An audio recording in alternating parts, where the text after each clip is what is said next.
Hello everyone. आज हम लोग एनसीईआरटी का एक और एक्सरसाइज का क्वेश्चन बनाएंगे जो एक्सरसाइज है 6.2।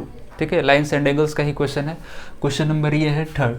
ठीक है, ये भी क्वेश्चन नॉर्मल ही है, बेसिक है। ठीक है, इसको हम देखते हैं कैसे बनाना है। इसमें क्वेश्चन में क्या क्या गिवन है ये पहले हम लोग देखते हैं। In the given figure A B parallel to C D, यानी कि दो पैरेलल लाइन है ए बी और सी डी, जिसपे कि ई एफ परपेंडिकुलर है सी डी पे, यानी कि जो सी डी लाइन है इस पे ई एफ परपेंडिकुलर है, यानी कि ये जो एंगल बन रहा है वो परपेंडिकुलर है।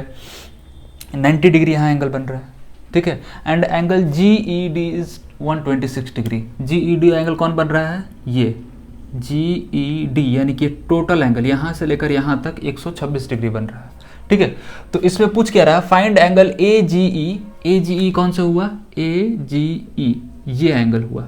ठीक है, और जी E F, G E F, यानी कि जो छोटा सा एंगल बन रहा है यहाँ पे, इस एंगल के बारे में पूछ रहा है। उसके बाद फाइनली कौन सा है? F G E. F G ई, ये एंगल पूछ रहा है। ठीक है, तो ये तीनों एंगल नॉर्मली हम लोग फाइंड कर सकते हो, पहले ही से दे दिया है कि ये दोनों क्या है? पैरेलल लाइन है, और ये ट्रांसवर्सल की तरह दो हमारे पास ट्रांसवर्सल हो गया। ठीक है, लेकिन एक ट्रांसवर्सल के बारे में दे दिया है कि ये 90 डिग्री बन रहा है, और ये वाला लाइन कितना है? 126 डिग्री बन रहा है।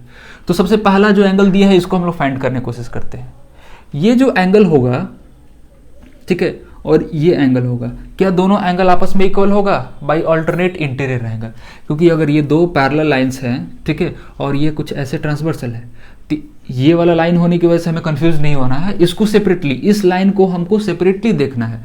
तो यहां पर ये एंगल कितना बन रहा है? 126 डिग्री। तो अल्टरनेट इंटीरियर एंगल, इसी को तो हम लोग बोलते हैं, ये भी 126 डिग्री ही हो जाएगा। ठीक है, तो उस हिसाब से हम लिख सकते हैं angle A G E is equal to angle, इसे मिटा देते हैं, is equal to angle G E D. Angle G E D. ठीक है, और कैसे होगा? लिख देंगे बाय अल्टरनेट इंटीरियर एंगल्स। ठीक है, दोनों अल्टरनेट इंटीरियर एंगल्स हैं इसलिए इक्वल होगा। तो एंगल ए जी ई कितना हो जाएगा? जी ई डी का वैल्यू कितना है? 126 डिग्री। ठीक है, पहला एंगल हो गया। अब दूसरे एंगल की बात करें तो हम क्या कर सकते हैं? यहां से ये एक स्ट्रेट लाइन बन रहा है, दो एंगल है यहाँ पर, ये एंगल और ये एंगल है। एक स्ट्रेट लाइन पर केवल दो ही एंगल है, तो दोनों का सम कितना हो जाएगा? 180 डिग्री हो जाएगा। तो क्या हम अगर 180 में से इस एंगल को अगर माइनस करें तो मेरे पास क्या बचेगा? ये एंगल बचेगा। ठीक है, तो ये एंगल उस तरीके से हम फाइंड कर सकते हैं।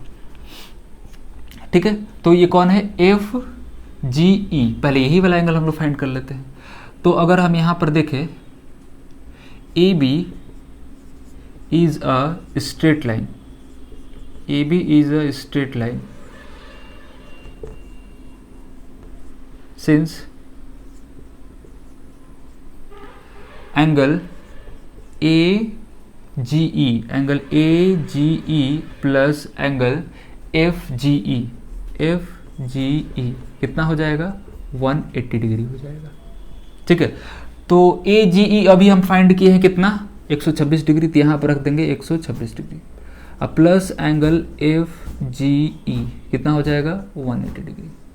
ठीक है, तो एंगल एफ जी ई जो होगा वो कितना होगा? 180 माइनस 126 डिग्री। ठीक है, तो 180 डिग्री माइनस 126 डिग्री कितना होगा? 54 डिग्री हो जाएगा। 54 डिग्री। तो ये एंगल हमें मिल गया 54 डिग्री। ये हो गया 126 डिग्री और ये 54 डिग्री। ठीक है, अब बारी है इस एंगल को फाइंड करने का। ठीक है, यानी कि यहां पर हम कर देते हैं इसको सॉल्व।